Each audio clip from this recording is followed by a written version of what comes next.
Welcome to Mora's Kitchen. Here we prepare all kinds of fresh tasty meals. So today episode is me cooking my vegetable soup. This is my ugu leaf and the scent leaf.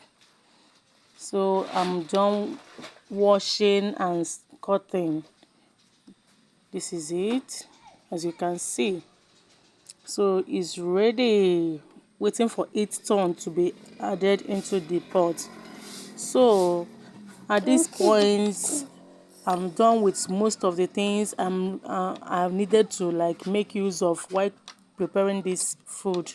This is my stockfish and the cow skin. This is the stockfish and the cow skin is almost done. I spiced it before cooking it with just salt, Cameroon pepper, seasoning cube, and a little onion. That was the things I used to spice the meat before cooking it. So I sliced the bomo. I sliced my bomo, then I washed it very well and then added it into the pot. So this is it. I sliced it small and then introduced it into the pot because at this point the meat is almost done. The meat stroke the stockfish is almost done at this point. Then I added the pomo. I covered it and allowed it to cook after stirring for some minutes to make sure that the pomo is is soft to an extent before adding other things. So this is it, boiling. Even the aroma alone is given just with these ingredients I listed earlier. The aroma is like very giving. I added palm oil, that is the red oil. I added it.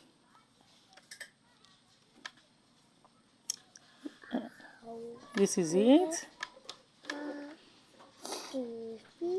I covered the pot to boil for some minutes so that I'll be certain that the oil is well combined into the soup. I needed enough oil because no matter the quantity of oil that you add to vegetable soup, the vegetable will still like absorb it.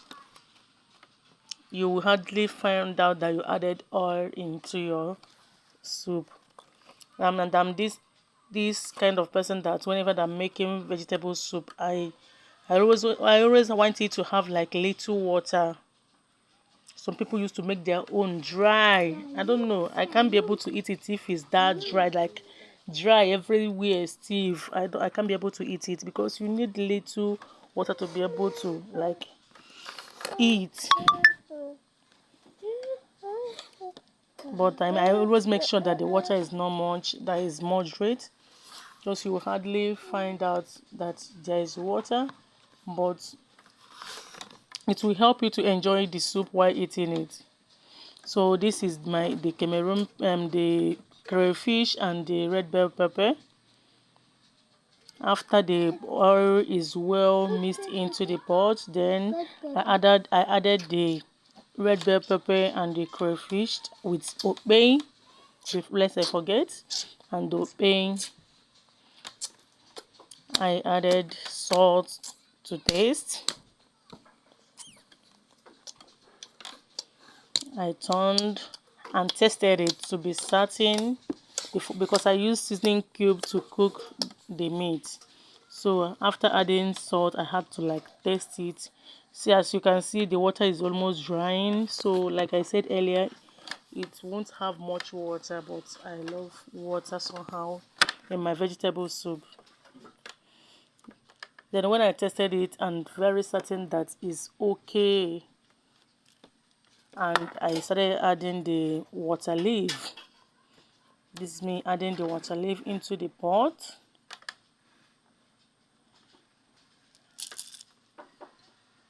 As I'm adding, I'm mixing it together so that it can be able to like simmer and come down a bit so that others can be able to like set in. You know that is very soft. Once it enters fire, something that is hot, it will just like come together, shrimp together. So as I'm adding, I'm turning it to be able to like combine everything properly. This is me stirring it to make sure that I mix it properly. After adding this one, that's the water leaf, I started adding the pumpkin leaf, that's the ugu leaf, because there's no vegetable soup without these two vegetables. You must use both of them. That is if you want to cook original Igbo vegetable. These are the most important thing that you need. These two ingredients, these two veggies are the two most important things that you need. These are what makes it vegetable soup. So after adding the ugu leaf, I stir thoroughly to make sure that it's well mixed, it's well combined, that everything mixed together, both the crayfish, the pepper, the obey, and the rest of them. I dished some for to quench hunger. This is it. This is the outcome.